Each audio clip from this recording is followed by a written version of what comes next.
হয়েছে। আর কালারটা দেখেন কত সুন্দর, একটুও লাল হয়নি, সাদা ধপধপে। আর চিলি চিকেনটাও দেখেন কত সুন্দর হয়েছে।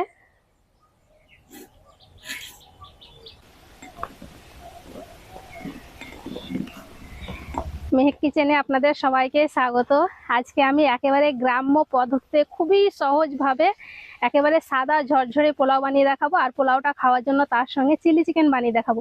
দুটোই রেসিপি খুবই সহজভাবে বানিয়ে দেখাবো, তাই ভিডিওটা প্রথম থেকে শেষ পর্যন্ত দেখবেন, খুবই ভালো লাগবে। একসঙ্গে দুটো রেসিপি দেখাবো। আসুন তাহলে আমার রান্নাঘরে কিভাবে আমি দুটো রেসিপি বানাচ্ছি।